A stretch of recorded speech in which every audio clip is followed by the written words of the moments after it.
Hello everyone, welcome to ripple academy. আজকে আমরা HCF অথবা হাইয়েস্ট কমন ফ্যাক্টর বের করা শিখব প্রাইম ফ্যাক্টরাইজেশন মেথডের মাধ্যমে। সো আমরা যে কোনো দুইটি সংখ্যা, ফর এক্সাম্পল আমরা একটা সংখ্যা নিলাম 24 এবং আরেকটা সংখ্যা নিলাম 36 এবং আমরা এই দুইটোর একটা HCF বা হাইয়েস্ট কমন ফ্যাক্টর নির্ণয় করতে যাচ্ছি। সো প্রাইম ফ্যাক্টরাইজেশন মেথডের মাধ্যমে আমরা প্রথমে যেটা করব, এই সংখ্যাটাকে আমরা প্রাইম নাম্বারে ভাগ করে ফেলব। সো 24কে আমরা বলতে পারি 2 ইন্টু 12 এবং 2 হচ্ছে আমার একটা প্রাইম নাম্বার, এবং 12কে বলতে পারি 2 ইন্টু 6, 2 হচ্ছে আমার প্রাইম নাম্বার।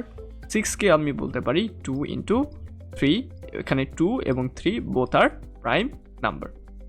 36কেও আমরা ঠিক একইভাবে করতে পারি 2 ইন্টু 18, 18কে আমরা করতে পারি 2 ইন্টু 9, 9কে আমরা করতে পারি 3 ইন্টু 3।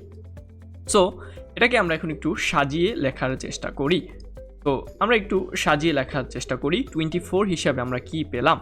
সো আমরা যদি 24 লিখতে চাই, we will get the prime numbers like 2 into 2 into 2 and 3 will be equivalent to 24. আমরা যদি 36কে লিখতে চাই, 36 will be 2 into 2 into 3 into 3. So next কাজ আমাদের যেটা হবে, এখানে কোনগুলো কমন আছে সেগুলোকে আমার খুঁজে বের করা। সো এখানে 2 এবং 2 কমন আছে, এখানে 2 এবং 2 কমন আছে, এবং এখানে 3 এবং 3 কমন আছে।